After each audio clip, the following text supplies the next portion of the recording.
Bueno, hola a todos. Después de este vídeo que nos trae la exposición, que nos agarre de las palabras también que nos han compartido Alberto y Dani, empezamos con la primera mesa, ¿no? En este primer panel, el objetivo se llama Éxodo, migraciones forzosas, África, América Latina y Oriente Medio. Y lo que queremos en esta mesa es empezar a ampliar un poco el zoom, irnos a otras realidades del mundo donde se vive este problema de la llegada de refugiados, de las causas de que están generando las migraciones forzosas en el mundo. Queremos ver otras realidades e ir caminando hacia esas causas, ¿no? Y para ello hemos invitado a tres buenos amigos de Entre Culturas, tres buenos amigos que nos encontramos mucho en el camino y en esta realidad con los refugiados. Gonzalo Sánchez Terán, que nos va a hablar de las causas de las migraciones forzosas. Gonzalo ha estado en muchas misiones humanitarias en África y en otros lugares del mundo. Es un experto humanitario, además profesor de universidad en Fordham, con un curso especializado en educación en situaciones de emergencia. Y además escribe, y seguramente que muchos de vosotros habéis leído alguna publicación suya, ¿no?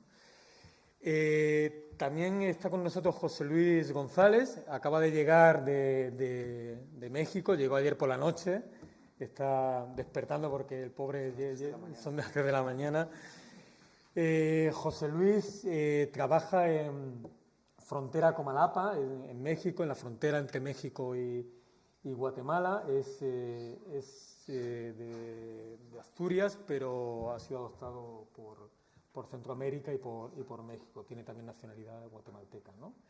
Es médico de profesión, pero lleva muchos años trabajando con migrantes en distintas realidades de México, y nos va a hablar de ese flujo migratorio que va desde Centroamérica, llega a México y sigue caminando, como hemos visto en algunas fotos, hacia ese muro de Estados Unidos que tanto se ha hablado en estas elecciones de Estados Unidos, ¿no?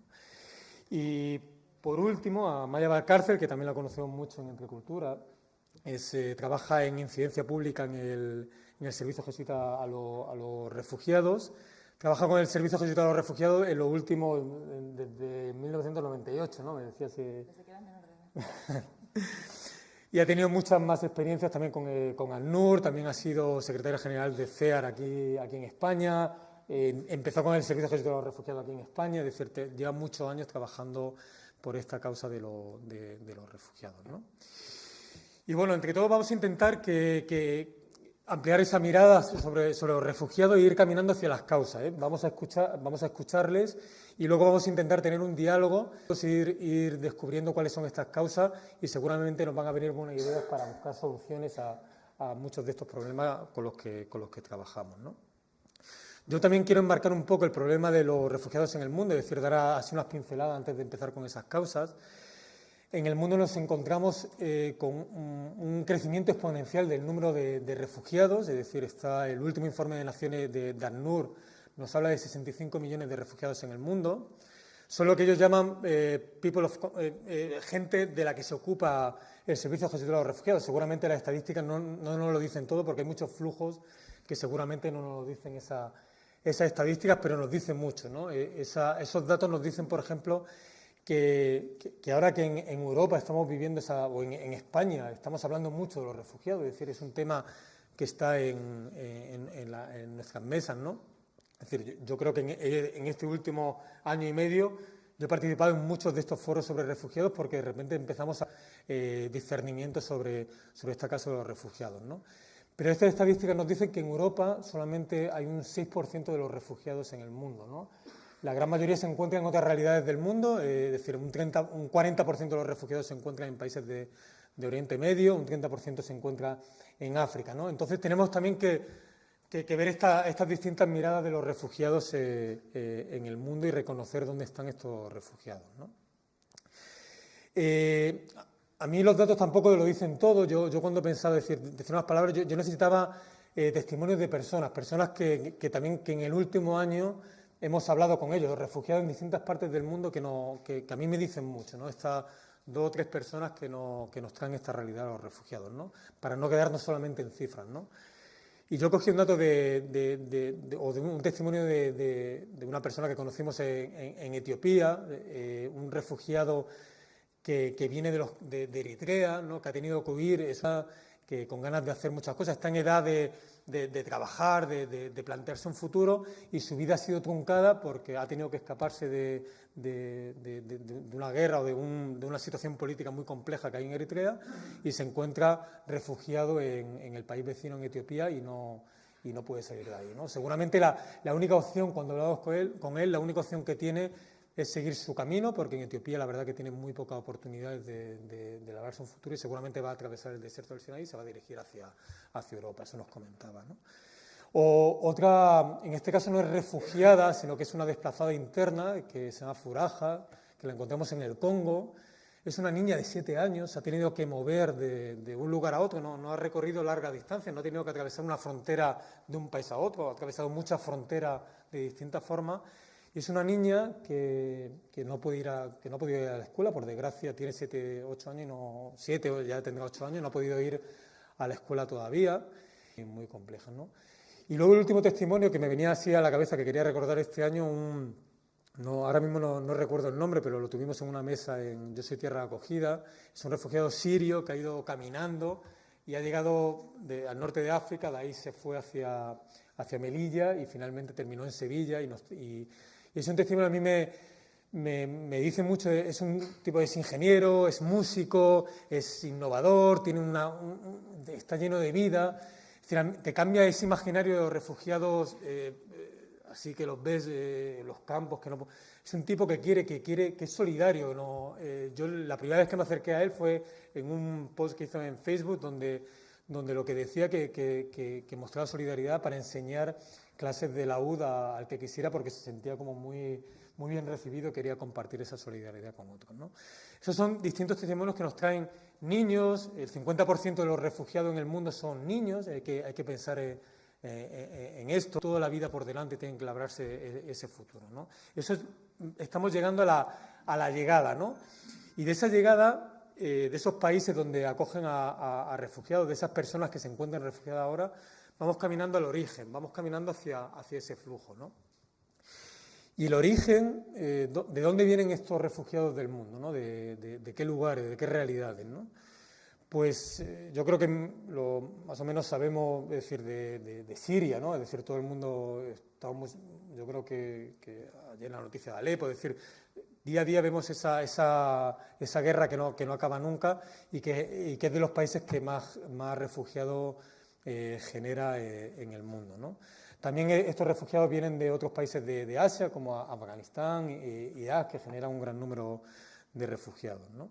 En África, yo creo que en África muchas de las crisis olvidadas y que generan un gran número de refugiados, muchos de estos refugiados se encuentran bien desplazados internos en el propio país vecinos, son refugiados de la República Centroafricana, que se habla poquísimo de lo que pasa en esa parte del mundo, vienen de Somalia, de Sudán del Sur, de muchas guerras que continúan, que siguen muchos años y que siguen generando un gran número de refugiados en el mundo, ¿no? Y luego también otras realidades como la de América Latina. Yo creo que América Latina, por lo menos desde Entrecultura, siempre hemos centrado mucho nuestros discursos sobre refugiados en Colombia. Ha sido una realidad donde hemos trabajado muchísimo. Ahora estamos en esa firma del acuerdo de paz que parece que ya está firmada y a ver si la ratifican de una vez, ¿no? Y seguramente será una de esas realidades que ojalá no sigamos hablando mucho más. Pero hoy, por ejemplo, tenemos otra realidad, que es una realidad de migrantes forzosos que vienen de ese flujo de gran violencia en muchos lugares de Latinoamérica, de Centroamérica, y que genera un flujo también de migraciones, ¿no? Por tanto, vamos caminando ese origen, en ese flujo, y lo que ahora ya llegamos a causas. ¿Por qué se van esta gente? ¿Por qué se ven forzados a abandonar su familia, abandonar sus comunidades y irse a otros lugares con unos viajes muy complejos, ¿no? Las causas, seguramente vamos a coincidir, va a ser muy interesante escuchar tanto a Gonzalo como a Maya como a José Luis. Y hay causas, yo me he quedado con algunas de ellas, ¿no? Para introducir un poco la conversación, ¿no? Me quedaba con la guerra, es decir, la violencia en general, no solamente la guerra, la violencia está en aumento en el mundo. Es decir, me leí un informe estos días y que decía que cómo que va aumentando año tras año la violencia del mundo, ¿no? Con datos, me quedaba con datos de cómo las muertes por guerra ha aumentado en los últimos 8 años, ha aumentado 5, se ha multiplicado por 5, cómo las muertes por terrorismo también aumentan un 300%, es decir, aparte de los datos, la realidad que nosotros vivimos, en la realidad donde trabajamos, es que la violencia en el mundo está aumentando, ¿no? Y eso genera refugiados que se ven forzados a moverse, a desplazarse y a buscar unos lugares seguros y de protección, ¿no? Por tanto, esta es una de las causas, que detrás de estas causas hay otras más complejas, que son como el tráfico de armas, que también se aumenta y continúa, ¿no? Y hay que pensar en ese tráfico de armas, hay que pensar en los recursos naturales, es decir, hay que pensar que hay una explotación o una lucha por esos recursos naturales que genera conflicto o que genera que la gente también se tenga que huir de esos lugares y refugiarse, ¿no? Y otro de los temas que también y desde Entrecultura estamos aprendiendo mucho en estos últimos años, que son todo el tema de cambio climático y todos los refugiados medioambientales, ¿no? Yo creo que es una realidad que seguramente hoy vamos a hablar mucho, pero a mí el dato me lo da también la realidad que vivimos. Yo este año estaba en Chad y en Chad veías a mucha gente que se tiene que desplazar, en este caso en el interno del país, porque presionando a las poblaciones y los ves como que esa gente se tiene que huir y esa huida va generando también conflictos, se va mezclando con otros problemas sociales y genera finalmente un movimiento de personas, ¿no? Luego, por último, la injusticia, la pobreza, que nosotros desde Entrecultura trabajamos desde distintos ámbitos y también genera esos movimientos de personas. Yo no voy a hablar más de estas causas, yo creo que es el momento de escuchar a Gonzalo, a José Luis y a Maya, pero sí invitar también a que esta reflexión sobre las causas también nos den soluciones, es decir, que podamos ir caminando hacia dónde están las verdaderas soluciones, porque las causas están seguramente en las soluciones más estructurales. Yo creo que si vamos atajando las causas, seguramente vamos a encontrar esas soluciones a los problemas estructurales. Nosotros desde Entrecultura trabajamos la ayuda humanitaria, trabajamos las consecuencias de las migraciones, pero también queremos caminar hacia esas causas y hacia esos problemas que seguramente, si los atajamos bien, nos van a dar soluciones de más largo. Me callo ya y vamos a escuchar en primer lugar a Gonzalo, que nos va a traer la realidad de las causas de las migraciones en el contexto africano. Gracias, Pablo. Buenos días a todos. Bueno, la verdad es que venir aquí es casi como tomar un café antes en Pablo Aranda, pero estar con muchísimos amigos y es una maravilla. Gracias por invitarme. Yo siempre hablo de lo mismo, de gente que camina y de gente que se ve obligada a caminar. Y yo creo que deberíamos empezar por la realidad. Y los datos son los que son. Este año ha disminuido enormemente, como sabéis, el número de personas que han llegado a Europa, pero estamos en 350.000 seres humanos que han cruzado el mar en el año 2016. Lo significativo no es solo eso, que es el gran titular de las noticias es que ha disminuido casi en 2/3, ha disminuido el número de personas que han cruzado el mar. Lo que hay detrás de esa cifra es que la mitad de esa cantidad, más de 170.000 personas, han entrado por vía italiana, por el sur. Y esto es novedoso. Nunca antes tanta gente había cruzado el Mediterráneo por la vía del sur, desde Libia, y esto ha conducido a que nunca antes tanta gente había muerto en las aguas del Mediterráneo, que es terrorífico. Ese es un récord del año 2016. Más de 4.600 personas han muerto.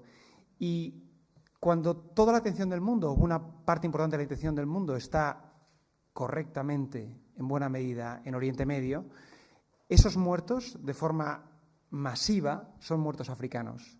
Y esos 171.000 migrantes, refugiados, que han llegado a Italia son mayoritariamente africanos, nigerianos, eritreos. Entonces, hay una realidad y es que cada vez más africanos están buscando llegar a Europa. Esta es la realidad. Es interesante porque hay que ponerlo en contraposición a otra narrativa que recibimos fuertemente en algunos medios de comunicación, toda la narrativa del Africa Rising, que quizás hayáis leído, el África emergente, el África que crece, que es cierto. Si veis las estadísticas, 17 de los 50 países que más han crecido en el mundo económicamente en los últimos 15 años son africanos. Y si vais a los indicadores, es decir, esto no es solo macroeconómico, la esperanza de vida de las mujeres ha crecido en 14 años en los últimos 15 años, la tasa de escolarización en un 30% en los últimos 25, es decir, efectivamente África está creciendo significativamente. Entonces, la pregunta es ¿por qué cada vez más gente quiere salir del continente y llegar a Europa? Y aquí llega para mí la clave del que es mi análisis y creo que debería ser el nuestro. Y es que tenemos que hablarle a la sociedad como adultos. Creo que es esencial los mensajes del corazón. Mostrarles imágenes, el vídeo que hemos visto, las fotografías. Es importantísimo que vean caras, pero también es importantísimo que conozcan datos, que sepan qué pasa, qué sucede, sin violines y violonchelos, o además de violines y violonchelos. Pero ¿qué está sucediendo? Porque el problema que tenemos delante es un problema social y como todo problema social, la respuesta debe venir de las sociedades. Y yo tengo una obsesión que comparto con vosotros. Es que tenemos la obligación de las organizaciones sociales y de las personas que estamos preocupadas por este tema, es dirigirnos a la sociedad. No solo a los políticos, no solo hacer campañas en el Parlamento Europeo y en el Congreso, sino hablar cara a cara a la sociedad. Y ahí tenemos que hablarles con datos. Y si pensamos en las causas, ¿por qué la gente está huyendo? Yo las dividiría en dos tipos. Por un lado están las causas que yo llamaría irrevocables, aquellas sobre las que no podemos hacer nada, como tendencias históricas, y las causas revocables. Y me parece importante la distinción por lo que ahora voy a deciros, pero fundamentalmente porque sobre las segundas podemos actuar, pero sobre las primeras no. Entonces, todo mensaje a la sociedad de que el problema de la migración se puede resolver es un mensaje falso, es un mensaje cojo y va a producir frustración. Y, insisto, tenemos que hablar a la sociedad de la realidad, no de la que todos quisiéramos que fuera la realidad. Y lo que todos quisiéramos es que los problemas se resuelven. Hay problemas que no se resuelven, hay problemas que hay que conllevar y con los que tenemos que trabajar y adaptarnos. Voy a ir rápido porque tengo muy poco tiempo, pero yo divido las causas entre irrevocables y revocables y hay tres que considero irrevocables. Y la primera es la más brutal de todas. Y me parece asombroso que Europa no está hablando de esto. Os hago una reflexión que a mí me parece sobrecogedora. En el planeta Tierra, en los 5.000 millones de años de existencia del planeta, el primer organismo vivo que ha decidido voluntariamente decrecer en número es el occidental. El ser humano occidental es el primero que, sin desastres naturales, sin epidemias y sin conflicto, decide voluntariamente decrecer en número. Esto no nos cuesta de verdad entenderlo, pero es que es sobrecogedor. Esto no había pasado a ningún organismo vivo, a ninguna arquea, bacteria o a mamífero había sucedido. Pero esto nos está pasando a nosotros ahora, literalmente ahora. ¿Qué pasa? Que esto nos sucede en una pequeña parte del mundo, que es Occidente. El resto del mundo funciona como todos los demás organismos vivos. Y África es el continente, ya lo sabéis, que más está creciendo demográficamente. Sobre la cifra actual, que está en torno a los 1.100 millones de africanos, la proyección de que es sobrecogedora, pero estamos seguros de que para el año 2050 la cifra de africanos va a estar en torno a los 2.100 millones. Es decir, es muy probable que los africanos sean una cuarta parte de la población mundial. La gente que vive a pocos kilómetros de nosotros sean una cuarta parte de la población mundial. Si eso lo trasladáis en términos de edad, ya las cifras se nos van de la cabeza. Porque ahora mismo la cantidad de africanos, bueno, antes de continuar, voy a utilizar a lo largo de estos 12 minutos el término África y africanos, porque tenemos que resumir. Ni que decir tiene, y lo sabemos todos los que estamos aquí sentados, que es un disparate, pero vamos a tratar de centrarnos. Las cifras para menores de 14 años, ahora mismo hay en torno a 430 millones de menores de 14 años, pero es que para el año 2020 esa cifra puede estar en torno a los 800 millones. Para que os hagáis una idea, en el conjunto de la Unión Europea viven 500, es decir, es difícil comprender el impacto que va a tener el crecimiento masivo de jóvenes a poca distancia de nosotros y el envejecimiento galopante de las sociedades europeas. Esto no va a cambiar, esto es así. Y hay una realidad histórica de vasos comunicantes necesaria, biológica, insisto, muy primaria, muy ligada a la naturaleza. La segunda realidad irrevocable es la urbanización. África es el segundo continente que más crece en términos de urbanización. Es decir, después de Asia es el continente que se está urbanizando más rápido. Todavía lentamente, porque procede de un mundo extraordinariamente rural. Pero dentro de unos años, el 55%, dentro de pocos años, el 55% de la población africana, y recordad que dentro de unos años el 55% de la población africana es más de 1.000 millones de personas, vivirá en ciudades. Vivir en ciudades es importantísimo. Es generalmente migración urbana. La gente que llega a las costas de Europa procede de ciudades, procede de Lagos, procede de Kinshasa, procede de Addis Abeba, porque las ciudades dan posibilidades de emigrar, dan conocimientos, dan redes. Mientras que si vives en un pueblo, en la frontera entre Níger y Chad, es muy difícil que obtengas medios o conocimiento para poder migrar. Lo grave es que la mayor parte de esta migración, la mayor parte de esta urbanización es una urbanización en barriadas, en slums. El 60% de los africanos hoy que viven en ciudades viven en barriadas. Y esta proporción no está decreciendo, está aumentando. Entonces, de nuevo, el proceso de urbanización es consustancial al ser humano. Todos, en todas partes, cada vez vivimos en más ciudades. Pero ir a vivir en una ciudad te predispone a moverte, a migrar. Estás preparado para un nuevo salto más allá.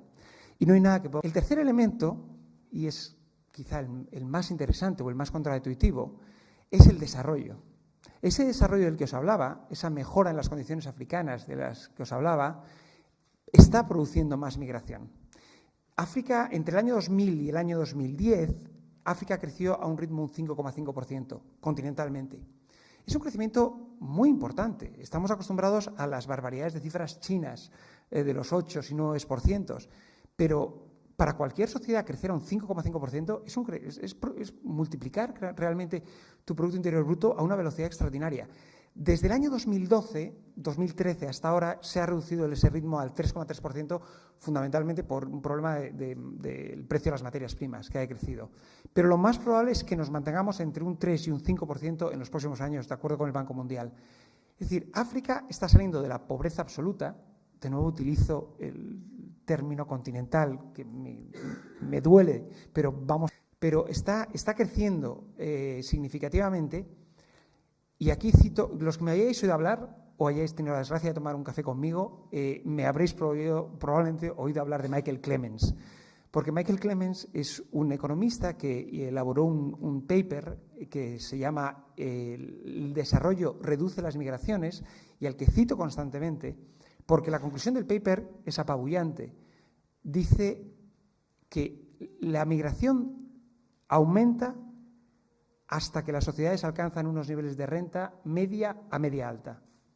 Es decir, hasta entonces, todo crecimiento, todo desarrollo económico incrementa el número de migrantes. Entonces, esto es muy importante porque el mensaje a la sociedad española, a la sociedad europea, de que lo que tenemos que hacer con el problema de la migración es medidas preventivas, es decir, evitar que vengan, y para que evitar que vengan hay que enviar dinero. Es mentira, es mentira. Enviar dinero a África, ayudar a África, hay que hacerlo porque es justo, porque es humano, porque es íntegro, porque es necesario, pero no porque vaya a prevenir que la gente llegue a Europa. Esto, de hecho, y esto se puede decir aquí un poco en bajito, sobre las organizaciones que pedimos dinero a la administración pública, de hecho, es posible que lo que logre sea lo contrario. Enviar dinero a África, ese desarrollo puede provocar el efecto contrario. Pero es muy importante porque hay que ir del mensaje de la prevención contra la migración al mensaje a la adaptación a la migración. Y esto es realmente agarrar a la sociedad y cambiarle completamente el cerebro de posición. Estas son las causas irrevocables.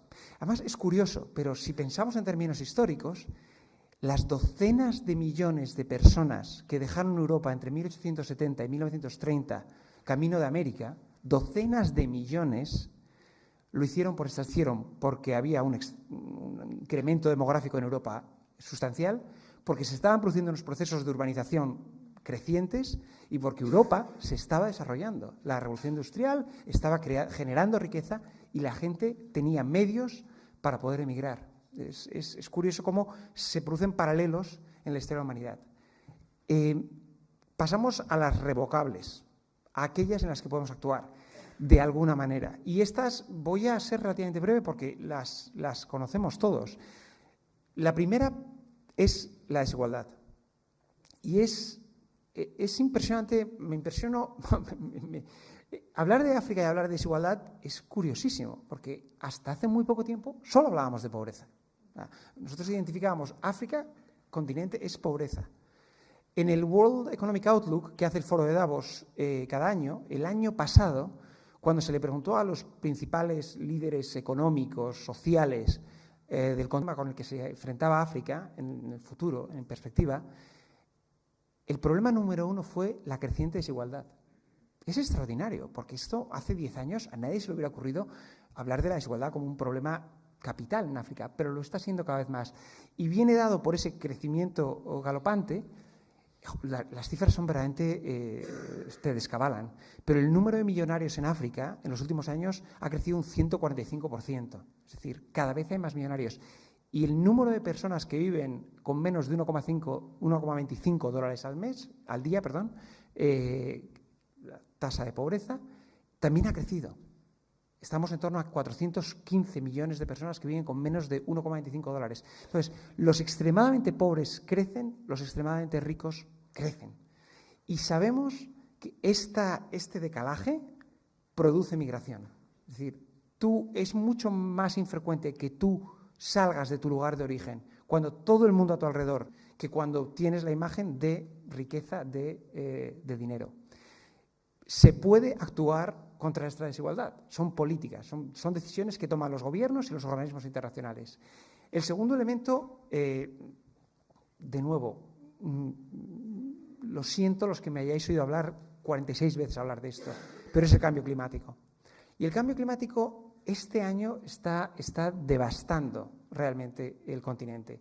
Yo he tenido ocasión de estar en el África Austral y en el Cuerno de África este año, y en los dos lugares la falta de lluvias han realmente destrozado no comunidades, sino países. Es interesante, de nuevo, hablar de cifras, porque el IDMC, el Internal Displacement Monitoring Center de Ginebra, la cifra que daba para desplazamientos debidos a cambio climático el año pasado es de 1,1 millones de personas. O sea, tuvieron que huir de su lugar de origen por cambio climático. Pero solo hablaban, y esto es lo extraordinario, únicamente hablaban de desastres naturales de desarrollo rápido. Es decir, corrimientos de tierra, inundaciones. No mide todavía, y lo reconocen, no mide todavía el impacto de los desastres naturales de desarrollo lento, sobre todo la sequía. Y todos los que hemos trabajado en el Sahel durante suficiente tiempo lo hemos visto con nuestros ojos. Hemos visto a comunidades tener que huir, tener que moverse por causa de la sequía. Y de nuevo, esto se puede cambiar. Es complicadísimo. Estamos en un proceso histórico muy difícil de revertir, pero se puede. Y el Acuerdo de París es la primera piedra. Pablo ha hablado de los conflictos. Yo creo que hay conflictos. La violencia en el mundo está creciendo, los conflictos no necesariamente. Esto es como todo, depende de la ventana que mires. A corto plazo, desde el año 2011, los conflictos han crecido. Si miramos en 25 años de lapso, los conflictos han decrecido. En África, el número total de conflictos ha disminuido relativamente, pero su impacto sobre las poblaciones está siendo brutal. Es terrorífico, pero hace 4 semanas, Sur Sudán vivió un hito, y es que el refugiado número 1 millón cruzó sus fronteras. Hay 5,4 millones de refugiados en África, que son la imagen que nos llega a los ojos más a menudo. Lo que se dice mucho menos, y Pablo lo ha apuntado, es que hay más de 12 millones, más del doble, bastante más del doble, de desplazados internos. Personas a las que ni los medios de comunicación, ni muchas veces las agencias humanitarias. Y de nuevo, estos conflictos tienen causas que Pablo ha apuntado y sobre las que podemos actuar. Y es ahí donde la fuerza tradicional de las ONGs de denuncia y de campañas de incidencia tiene fuerza. Y quería, antes de acabar, me queda un par de minutos, ¿no? Pero quería hablar de una cuarta causa que yo llamo, con un entusiasmo tan absurdo como típicamente mío, revocables. Pero la cuarta es el problema de gobernanza, el problema político. Porque, de nuevo, son cosas de las que rara vez se habla. Oímos hablar de conflictos, oímos crecientemente hablar de cambio climático, pero rara vez hablamos de lo que afecta a la inmensa mayoría de los ciudadanos africanos, que es el problema de gobernanza, tus gobiernos nacionales y locales. Y la razón por la que he puesto aquí el mapa de África es para echarle un vistazo y ver hasta qué punto el año 2016 ha sido un año catastrófico.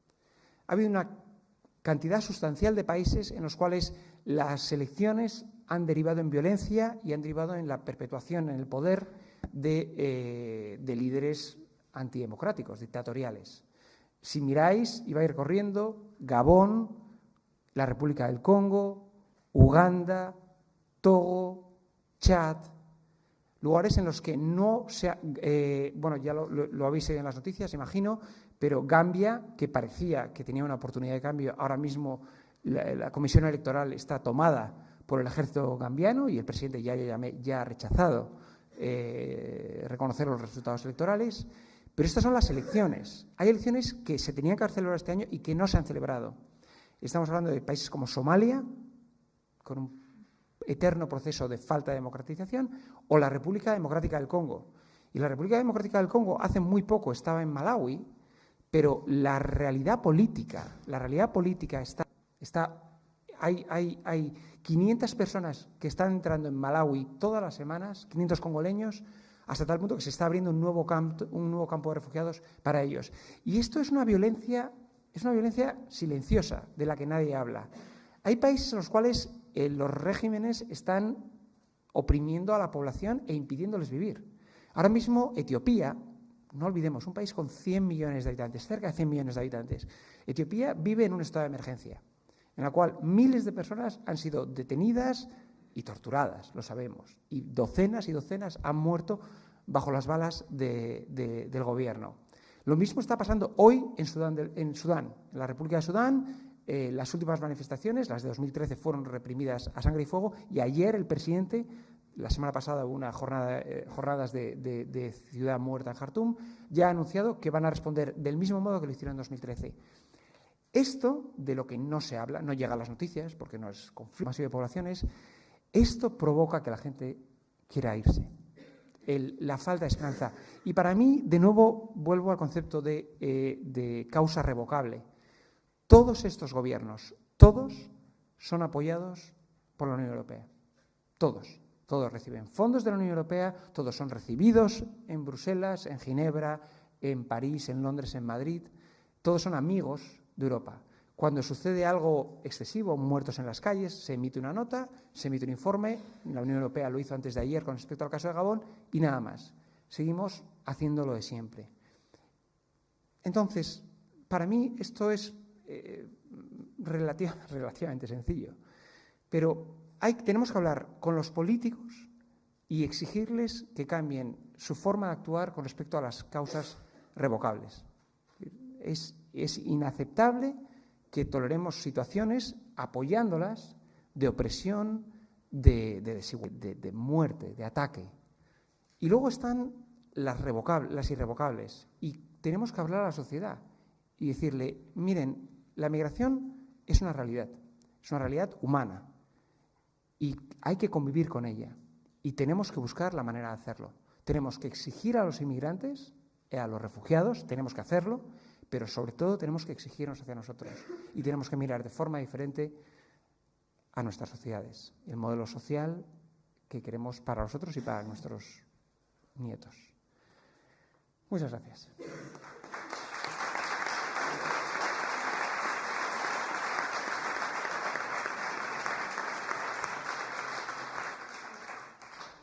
Muchas gracias, Gonzalo. Ahora José Luis, que nos va a contar del flujo de la frontera entre México y Guatemala. Buenos días. Sobre la migración forzada en Centroamérica y el corredor migratorio que, según la OIM, es el más importante del mundo, uniendo los dos, o sea, no solamente los centroamericanos que atraviesan México, sino también los mexicanos que van hacia Estados Unidos. En el informe del 2013 de la OIM dice que es el más importante por número de gente, ¿verdad? Nosotros estamos en el sur de Chiapas, en la frontera entre México y Guatemala, en un proyecto de las dos provincias de los jesuitas, la de Centroamérica y la de México, en un proyecto de atención a este flujo de migrantes y refugiados que atraviesan esta frontera. Yo divido en tres partes el análisis de la migración forzada de este flujo, bueno, y puede aplicarse a todos. Uno es lo que se le pregunta en las encuestas al migrante, ¿por qué te fuiste?, ¿no? No llamaría causas, sino motivaciones, ¿no? Es un poco diferente. En este informe que hacemos cada año en el Servicio Jesuita Migrantes en México, es un informe de una red de albergues y casas del migrante y oficinas que no son ninguna de la Compañía de Jesús. Nosotros coordinamos. Cada año se añaden más albergues a esto, lo que requiere uniformizar la base de datos para poder hacer análisis comparativos. Es el tercero que se hace y ha salido recientemente en base a datos del 2015. Ahí pueden ver motivaciones y causas. Entonces, el primer nivel sería las motivaciones. Voy a pasar muy rápidamente sobre ellas. El segundo es las causas primeras o coyunturales, que es en la que muchos estudios e investigaciones aciertan, digamos, a definir.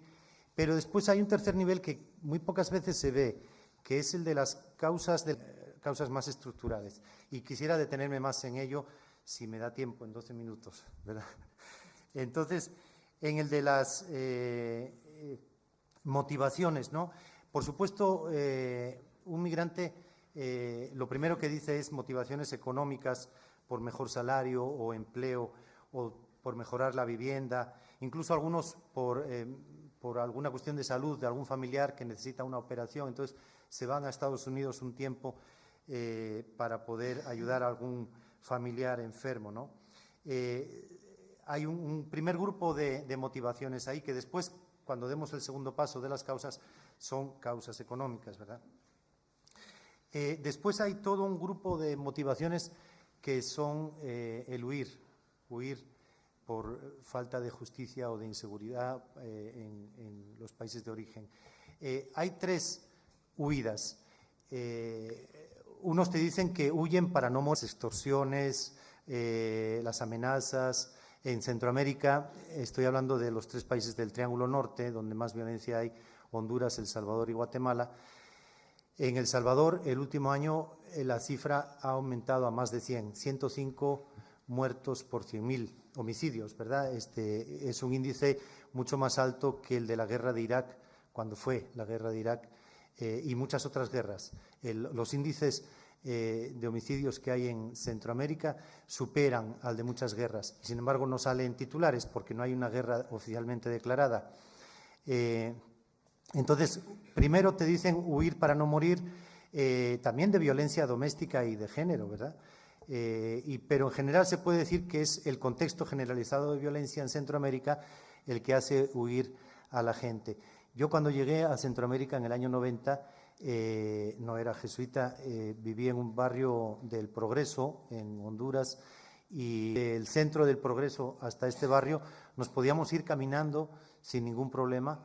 Hoy sería, impensable poderte ir caminando desde el centro a este barrio, ¿verdad? Entonces, ha cambiado muchísimo en estos 26 años este contexto generalizado de violencia. Entonces, primero, huir para no morir. Segundo, huir para no matar.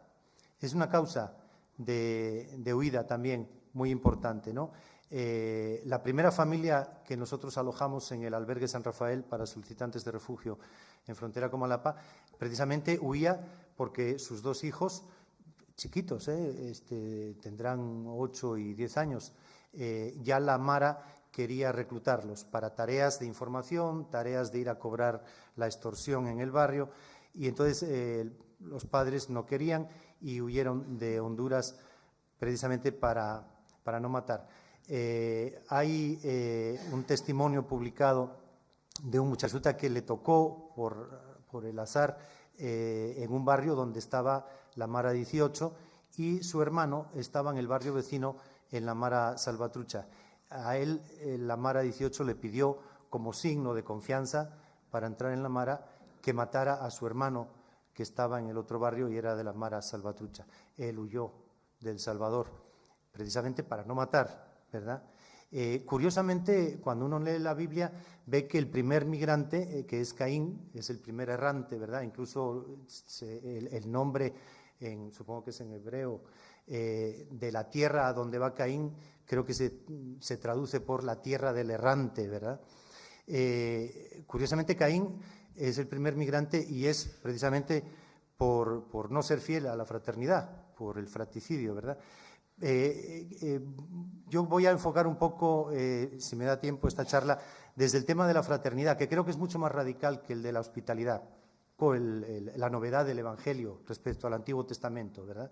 La novedad de Jesús de cómo enfocar no solo el problema de la migración, sino el de nuestra realidad, es desde la fraternidad, que es mucho más radical que la hospitalidad, que es común a todas las culturas, el tema de la hospitalidad.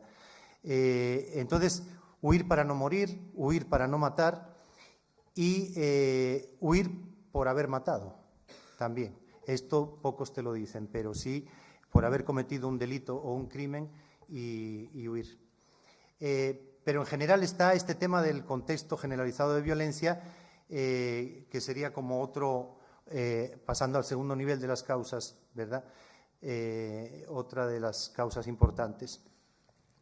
Después hay motivos que te dice la gente, que es, por ejemplo, mujeres que pasan embarazadas y quieren que el niño nazca en Estados Unidos, o mujeres embarazadas que huyen por sentirse discriminadas. En relación con este tema de pareja, familia, está también hombres que huyen por dejar embarazada a una mujer y no querer hacerse cargo de los niños.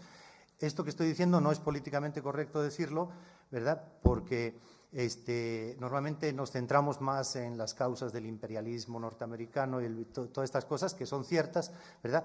Pero yo aquí me agarro de una cosa que decía Fernando Cardenal, este jesuita que murió el año pasado, que fue ministro de Educación en Nicaragua, y que él dijo, muchos años después de dejar el Frente Sandinista, dijo él: en aquellos años, siguiendo el análisis marxista, discutíamos de quién era el enemigo principal y el enemigo fundamental, ¿no? Si la oligarquía local o el imperialismo norteamericano. Dice él, no nos dimos cuenta que el enemigo principal era el imperialismo que tenemos cada uno en nuestro corazón. Y yo creo que esto, aunque no es políticamente correcto, hay que decirlo. Nosotros, dentro de la búsqueda de mi tema muy importante para los comités de familiares de migrantes de Centroamérica, uno de las etiquetas es hombres que huyen, que van a la migración por no hacerse cargo de sus hijos y los dejan con las abuelas o con las mamás. Entonces, dentro de este tema de pareja y familiares, está también la reunificación familiar, que es un tema fundamental, ¿no? O también el envío de la familia. La familia envía a uno de sus hijos con una misión. Vas a estar 3 o 5 años porque queremos poner una tienda o queremos construir una casa mejor. Entonces, son precisamente los planes migratorios que mejor funcionan, los que se hacen con la familia, cuando uno va como enviado, como una misión. Funcionan más que cuando el hijo se va rompiendo con la familia. Muchas veces ocurre, a mí me tocó en Ixcán, en el norte de Guatemala, en la noche me pedían las familias, venga a hacer una bendición a mis hijos porque mañana se van en la noche para hacer la bendición. Bueno, entonces no se lo dicen a nadie, ¿verdad? Es una cosa medio en secreto. Primero porque si fracasan y regresan a la semana da un poco de vergüenza, y segundo porque cuando se van tienen que llevar bastante dinero escondido y no lo van a andar diciendo para que haya un asalto a la media hora, ¿verdad? Pero es muy importante este tema también del envío de la familia. O sea, En el origen de la migración está también la fraternidad, entendida como un envío, como un proyecto de tu grupo familiar, ¿verdad? Luego están otras motivaciones que casi nunca las dicen, pero sí están en el fondo, tienes que ayudarles a descubrir que huyen porque hubo un huracán, como los que hubo en el huracán Mitch en el 98, hubo un crecimiento de la migración centroamericana. En el 2004-2005, después del huracán Stan, hubo otro incremento grandísimo. Los terremotos del Salvador del 2001, en fin, todo este tema y, por supuesto, los megaproyectos, represas hidroeléctricas, minería, que sacan a gente de sus territorios. Y motivaciones, he dicho las económicas, las de violencia, las de pareja y familiares, las climáticas, y el último grupo que son culturales, ¿no? En primer lugar, gente que se va por estudiar o por pagarse después los estudios al regresar, gente que va por aventura, hay que decirlo también, lo meto dentro de cuestiones culturales, ¿verdad? Porque forma parte de un muchacho de Iscán, yo le decía, tú no tienes problema, tienes tu esposa que es maestra, ser maestro allí es ser la única persona que tiene un salario fijo en la comunidad, tenía buenos ingresos y me dice él, yo me voy a Estados Unidos porque van a ser los únicos 2 o 3 años de mi vida que voy a poder salir de esta comunidad, luego me voy a encerrar aquí para toda mi vida, pero quiero conocer un poco el mundo, ¿verdad? Esto te lo reconocen pocos, pero sí, en Centroamérica hay un rito de paso a la adultez ya, que es que el que no ha intentado irse a la migración, ¿verdad? Es como aquí, anteriormente, a mí me tocó todavía hacer el servicio militar, era como aquí el que no hacía servicio militar, ¿no? Entonces, dudabas un poco de la hombría, ¿no? O sea, entonces, es un rito de paso. Un joven varón en Centroamérica que no ha intentado irse a la migración, pues es un poco como rito de paso que no ha hecho, ¿no? Y luego está el desarraigo dentro de estos temas culturales. El desarraigo es importantísimo y es histórico en Centroamérica. En 1530 o por ahí hay un diálogo muy famoso de un mercedario, Fernández de Oviedo, con 13 caciques en Nicaragua. Esta gente llevaban en Nicaragua, viniendo desde el norte de México, desde el año 500 y pico. O sea, llevaban casi 1000 años en Nicaragua. Y los 13 caciques, cuando Fernández de Oviedo les pregunta, ¿ustedes son de aquí? Y los 13 caciques dicen, venimos de más al norte de México, ¿verdad? Llevaban 1000 años ahí. Entonces, hay un tema de una mentalidad de desarraigo, de que no somos de aquí, ¿no? Entonces, esas son motivaciones. El segundo punto, ya lo he dicho, se encierran estas diferentes motivaciones, sigue siendo las económicas y laborales la principal, la violencia la segunda y la reunificación familiar la tercera. Este es importantísimo, la reunificación familiar. En El Salvador, 1 de cada 3 salvadoreños vive en Estados Unidos. La ciudad del mundo que más salvadoreños tiene no es San Salvador, la capital, sino Los Ángeles, ¿verdad? Y vamos con la tercera. El tercer nivel es ya causas estructurales. Paso un poquito por las económicas, que todos sabemos. Los tratados de libre comercio que se han hecho en Centroamérica han dañado profundamente el mundo campesino y agrícola. De ser países que producían maíz, ha pasado ahora a importarse maíz de Estados Unidos. La vida del campo, diciendo que era una agricultura de subsistencia, menospreciando un poco eso, pues si era una agricultura que por lo menos subsistía la gente, ¿no? Ahora ya no. Entonces, eso provoca muchísima migración. Y cuestiones de geopolítica mundial, ¿no? Todo el tema de China ahora está trasladando la economía de toda esa zona hacia el Pacífico. Podríamos resumirlo en una incoherencia explosiva que se está dando a nivel global. Y es entre una economía migrantófila frente a un crecimiento de una cultura migrantófoba. Y eso es una cuestión explosiva. Una economía que sigue necesitando migrantes y una cultura que está creciendo de rechazo hacia los migrantes. Eso provoca un choque. Después, causas sociales, que son, ya dije, principalmente la violencia. No me voy a entretener en cómo las guerras de Centroamérica hay hoy.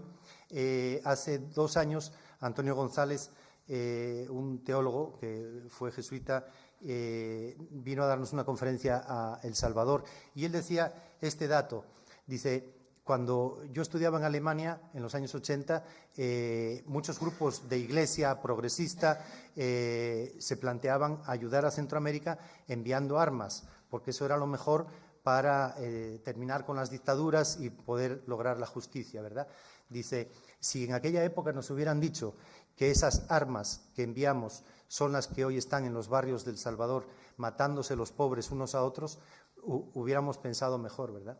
Entonces, hay un tema de la violencia actual que es heredera de aquellas guerras, ¿no? El comercio de armas, el 80% de las armas que están hoy en Centroamérica siguen viniendo de Estados Unidos. O sea, cuando estamos analizando las causas de la migración forzada, tenemos que ver, se hablaba tanto de norte-sur, tenemos que ver qué responsabilidad tenemos el norte en esto, ¿no? Y en el otro 20% de armas que se usan en Centroamérica, España está también ahí, entre los otros, como saben, España es entre el 6º y 7º país del comercio de armas a nivel mundial, ¿verdad? Y luego está el tema de la militarización, que desde el año 2014 el Plan Frontera Sur que hizo México es un plan que obedece a Estados Unidos. Esperemos ahora a ver si México, con Donald Trump, mira por fin hacia el sur y deja de obedecer las políticas que le manda Estados Unidos, ¿verdad?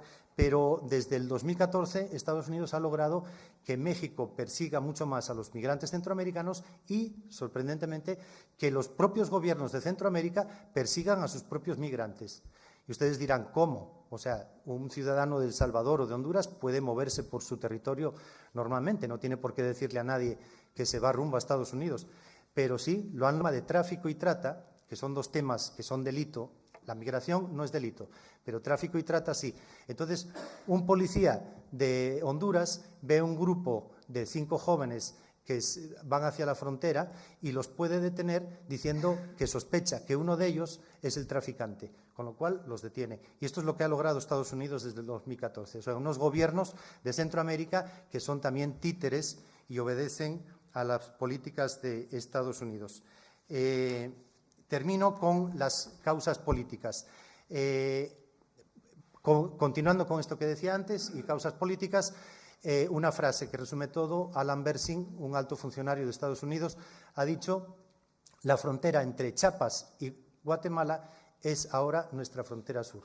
Esto tiene que ver con todo lo que vemos en otras partes, que es la externalización de fronteras, el papel de Turquía y otros países del norte de África. Es lo que está haciendo México respecto a la política, ¿verdad? La prueba de que el impedimento a los centroamericanos en el sur de México es política de Estados Unidos es que si un centroamericano entra por nuestra frontera sin visa mexicana, pero con visa de Estados Unidos, lo dejan pasar.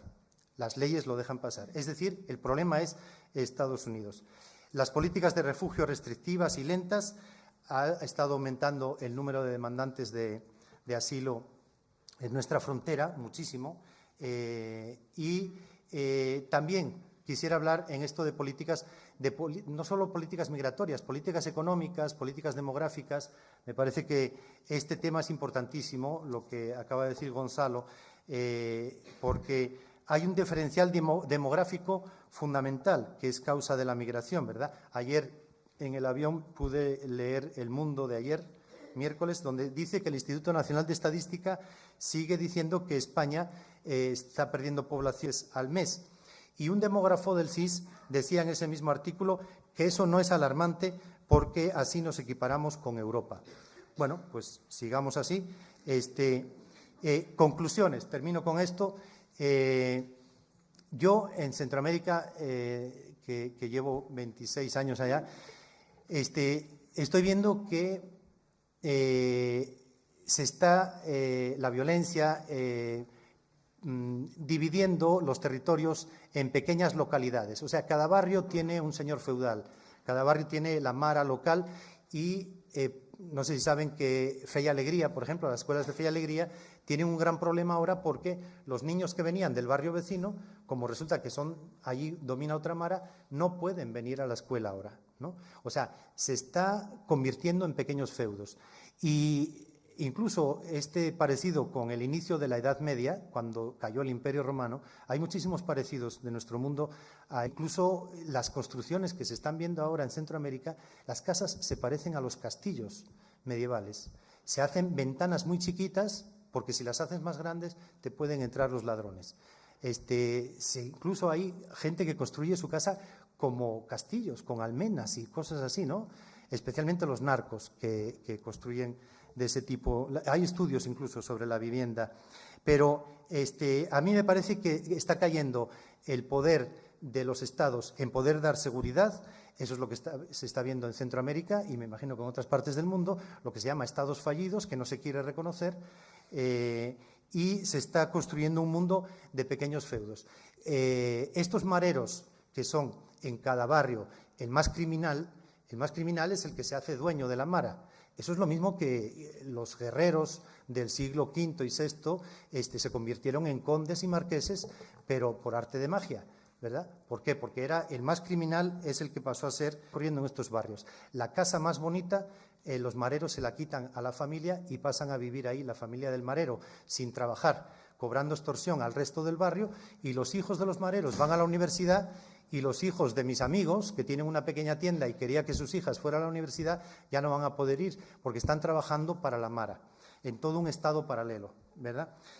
Quisiera terminar con esto, si me permiten un minuto, y es que al mismo tiempo que la fraternidad está en el origen de la migración, yo creo que también nos conduce hacia ello. Es importantísimo descubrir, por lo menos para mí me parece una gracia de Dios estar en la frontera esta, viendo experiencias de gente pobre, de familias pobres que tienen en su casa migrantes y refugiados, a veces durante meses. Hay una hospitalidad popular histórica en esta frontera. Desde que el año 82 pasaron miles de guatemaltecos huyendo de la guerra y fueron acogidos por familias pobres. Les pongo, esta señora me contaba, yo le preguntaba, ¿usted se acuerda en el 82 cuando pasaron las familias Chug, una etnia guatemalteca, cuando fue la masacre del otro lado? Y me dice, ¿cómo no me voy a acordar? Yo tenía 6 años. Nosotros en la familia somos todo hermanas y fue en la noche cuando escuchamos las bombas del otro lado de la frontera, los helicópteros, y luego vinieron las familias hablando su lengua, la lengua Chug, y era de noche todavía cuando los hombres de la comunidad hicieron una asamblea. Y cuando llega mi papá, estaba amaneciendo y nos dijo, hijitas, trazó una línea en medio de la casa, una casa pobre de una sola habitación, montones de ropa en un sitio y en otro, trazó una línea en medio de la habitación y dijo, hijitas, de esta línea para acá, quítenme todo eso y lo ponen para aquí, porque hemos decidido en la comunidad que cada familia mexicana vamos a adoptar una familia guatemalteca. Y estuvimos viviendo durante mucho tiempo con una familia guatemalteca. Esto lo queremos mostrar en un vídeo que estamos haciendo y que saldrá el próximo año sobre esta fraternidad que se siente desde lo popular, desde la gente sencilla. Y esto hay que hablarlo también, porque al hablar de migración tendemos a hablar solamente de lo negativo.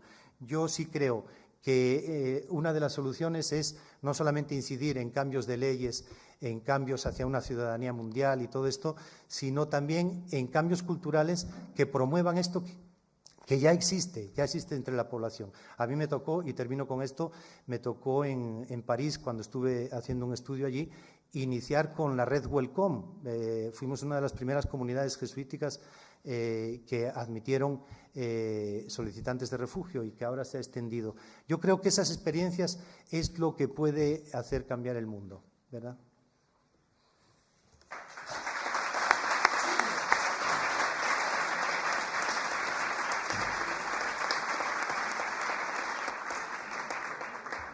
Muchas gracias, José Luis, por esa mirada de esa frontera. La verdad que ha sido muy, muy interesante escucharte.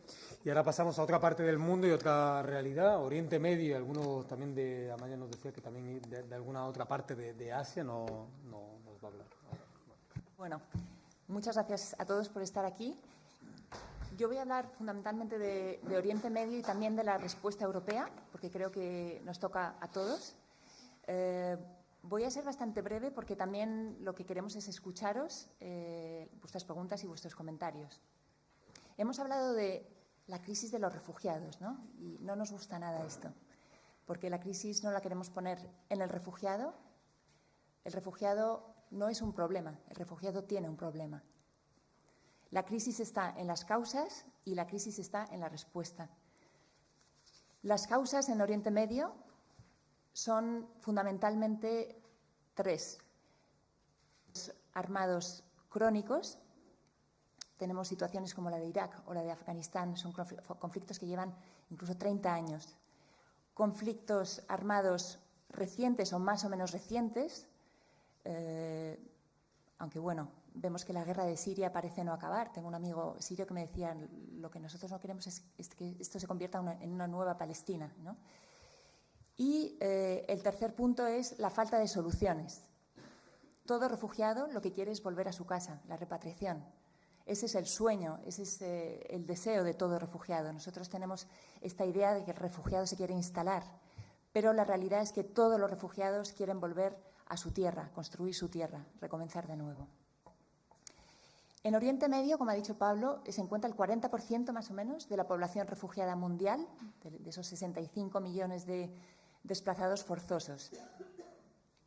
Pero tenemos que aclarar un poco los conceptos aquí, ¿no? Hay bastante confusión conceptual cuando hablamos de los refugiados. Estamos hablando de personas que salen de su país, cruzan una frontera internacional. Por ejemplo, en Siria hay casi ahora 5 millones de refugiados, sobre todo en los países vecinos, Turquía, Líbano, Jordania. Y estamos hablando también de personas que siguen su movimiento y acaban en Europa como solicitantes de asilo, buscan el asilo aquí, pero que a lo mejor no lo han obtenido completamente, ¿no? O están esperando a que llegue ese momento de que les garanticen el estatuto de refugiado. Pero también hablamos de una cifra inmensa, como ha dicho Gonzalo, que son los desplazados internos y que muchas veces estos son los grandes olvidados. Si volvemos a Siria, tenemos 6,5 millones de desplazados internos, es decir, personas que se mueven dentro de Siria, de una ciudad a otra, de un pueblo a otro, por el conflicto armado. Yo quiero decir también que en Oriente Medio están los mayor número de refugiados del mundo. El primero es Siria, pero también Afganistán, con 2,700,000 refugiados, y Irak también, pero también es la zona del mundo que más acoge a refugiados. Turquía es el primer país del mundo con mayor número de refugiados, son 3 millones ahora los que hay ahí, Pakistán o Líbano, para que veáis que esos grandes movimientos de población se quedan ahí, ¿no? Si miramos a Siria, y no solamente quiero hablar de Siria, porque creo que también Irak y Afganistán son países que tenemos que poner el foco de atención. Últimamente ha habido una discriminación, ¿no?, en la llegada de personas y ha habido países que solamente acogían a sirios cuando afganos e iraquíes también huían de situaciones de violencias terribles y de violaciones de los derechos humanos. Si miramos a Siria, ¿qué es lo que está pasando ahora? Está pasando lo siguiente. Estamos viendo las imágenes de Alepo, ¿no?, bombardeadas. Yo tengo un amigo, Wael, que ha llegado a Italia hace poco, ha pedido asilo, solicitante de asilo, ¿no?, para marcar un poco los conceptos. Probablemente él se convertirá en un refugiado, porque un refugiado es una persona que huye de su país por motivos de persecución individual. Y él estuvo pues perseguido por el régimen porque formaba parte de una organización humanitaria y tenían proyectos de dar comida a la gente que lo necesitaba. El régimen enseguida les tachó a él y a otros muchos de alimentar a los terroristas y él tuvo que salir. Esta es una persecución individualizada y probablemente logrará el estatuto de refugiado en Italia, espero. Wael tiene a su familia desplazada en Alepo. Él es de allí y cuando le vemos que viene a casa de vez en cuando siempre está pegado a su teléfono para ver si ha caído una bomba cerca de su casa y tal. Y para deciros, ¿no?, que estas familias están completamente dispersas, disgregadas. Ahora es que hay una situación, como sabéis, de una gran violencia. Probablemente el régimen ha ocupado ya la parte este, pero lo que está pasando es en micro lo que está pasando en Oriente Medio, que es que las causas se van extremizando, o sea, la violencia cada vez es mayor, pero el bloqueo es cada vez mayor también, es decir, que la gente no puede salir ni de Alepo Este, porque lo están blindando, ni de Siria. ¿Qué está pasando en Siria? que todas las fronteras con los países vecinos se han cerrado. Esto nos parece increíble, ¿no? Más violencia, más guerra y menor posibilidad de salir.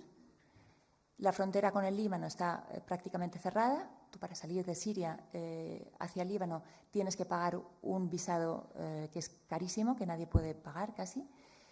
Turquía están construyendo un muro y también a las personas que cruzan de manera irregular incluso se les pegan tiros. Ha habido casos entre Siria y Turquía.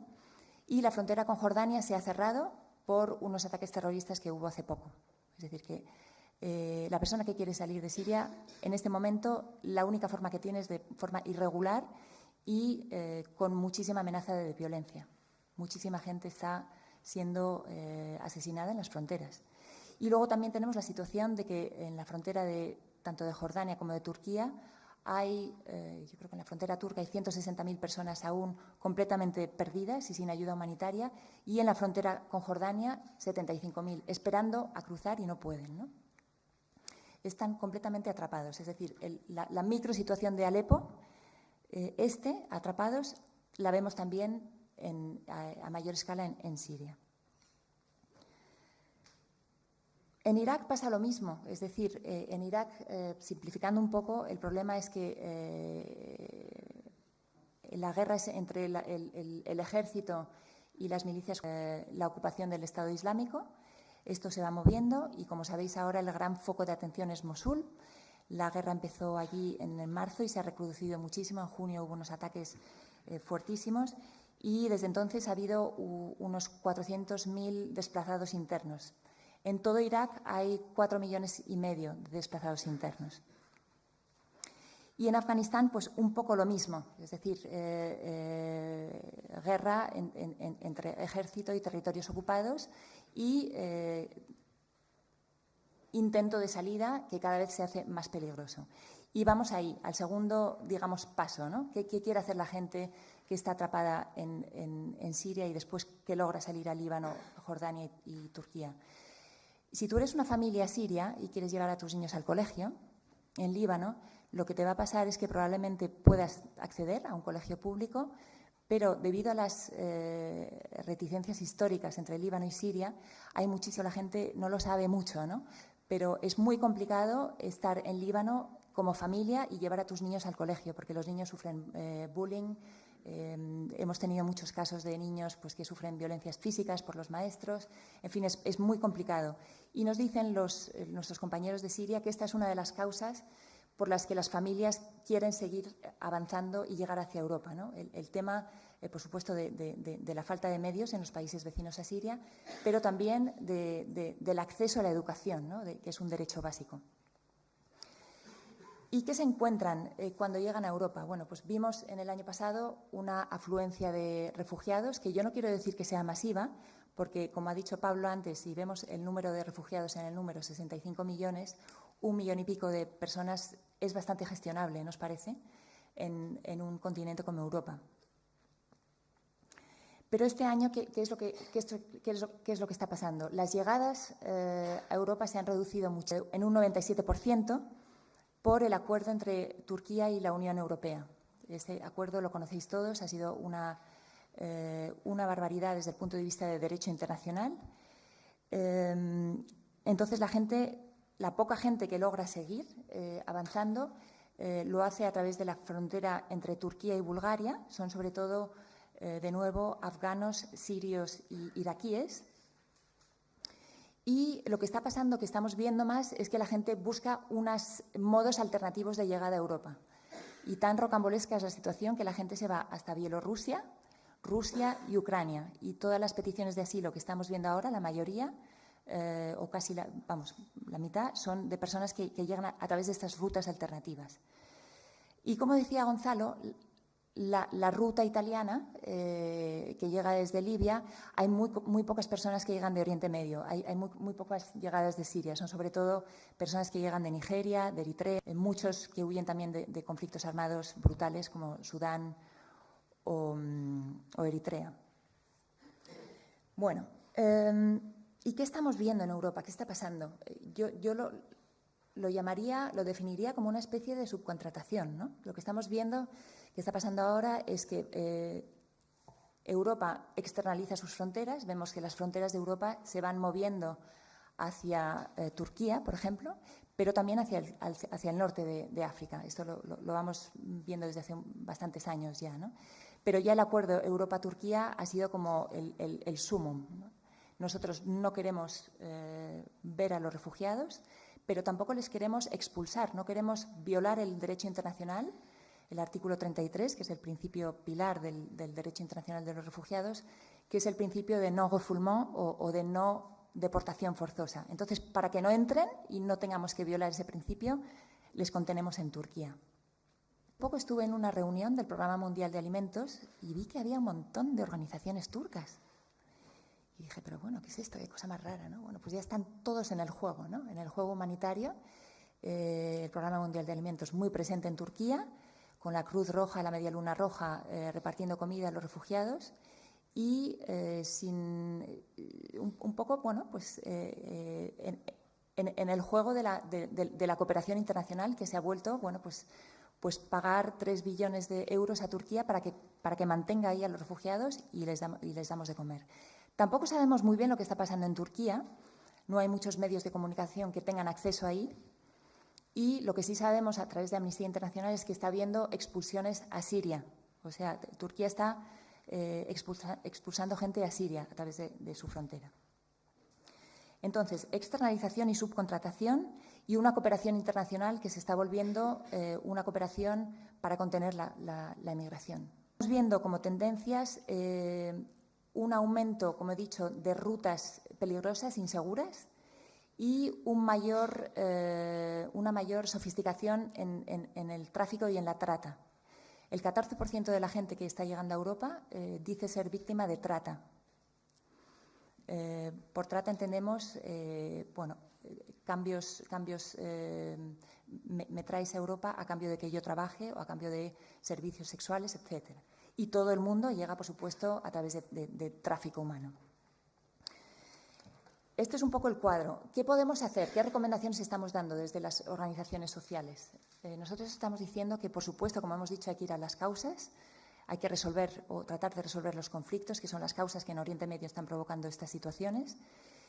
Pero, sobre todo, hay que organizar canales de acceso a Europa que sean legales y seguros.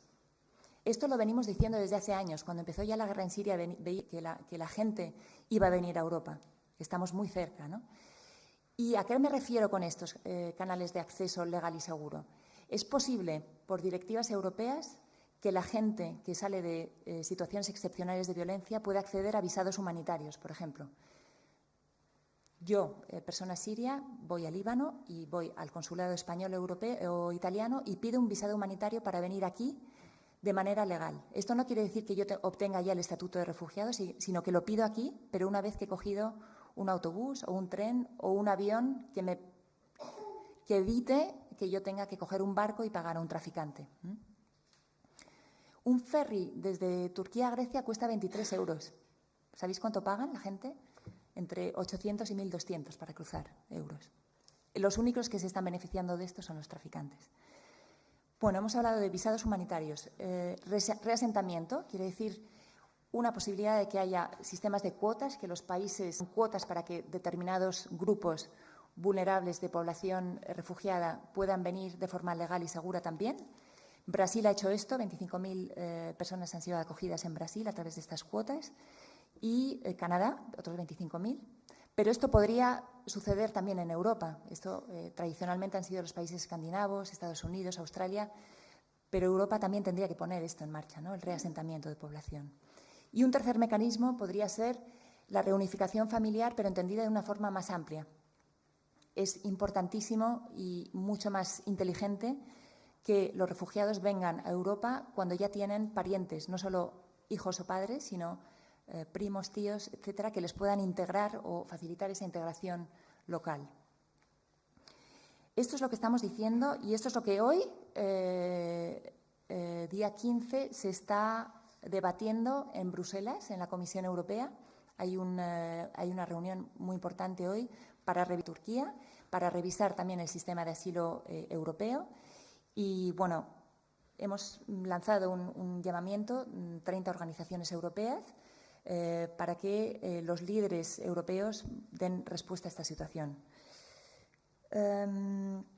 Por último, ¿qué podemos hacer nosotros, ¿no? Yo tampoco os querría dejar ahí con el drama. Yo creo que podemos hacer bastante. Como hemos dicho, no solamente son los políticos los que pueden cambiar la situación, sino que muchas veces somos nosotros mismos, ¿no?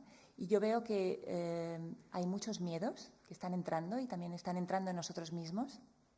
El miedo a la invasión, el miedo al terrorismo, el miedo a perder la identidad.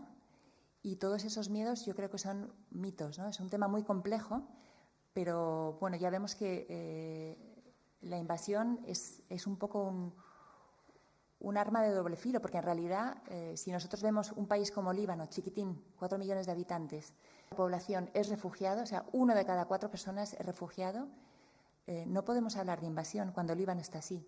Si trasladamos esa proporción a Europa, hablaríamos de 145 millones de refugiados en Europa. Bueno, y por último, 2 cosas que me dicen, que me inspiran muchísimo. Es un amigo mío que es sirio, que está en Italia, ha venido a través de unos corredores humanitarios organizados por la Iglesia Evangélica y la Comunidad de San Egidio, que es, yo creo, que el único proyecto piloto que está funcionando bien para sacar a gente de allí. Y me decía, es que yo trabajaba en Nokia, ¿yo puedo contribuir a la sociedad? Yo creo que los refugiados son personas con dignidad, que pueden contribuir, que pueden ayudarnos a entender también cómo es el mundo, que pueden contribuir económicamente también, ¿no? Y que pueden contribuir demográficamente, como hemos visto. En el 2100 yo creo que habrá 20 millones de personas solamente. Necesitamos a gente, no podemos seguir miopes con esta situación, ¿no? Y el otro día, por último, hablaba con una amiga mía, Julia, que ella vive en la Selva Negra, en un pueblecito chiquitín, en Alemania. Y yo creo que la acogida y el acompañamiento a la gente, así el contacto humano con una persona, con una familia, creo que cambia toda nuestra perspectiva. Yo creo que si acompañamos a una sola persona, nos va a cambiar completamente la visión. Y ella me decía que estaba acompañando a un chico de la República Democrática del Congo, que acaba de llegar ahí, que ha pedido asilo. Y bueno, acompañar significa, a lo mejor no tienes sitio en tu casa para acoger, pero le acompaña al médico, le invita a cenar, habla con su abogado, etcétera. Y me decía, Amaya, las personas que más miedo tienen son las que no tienen ningún contacto con la población refugiada en mi pueblo.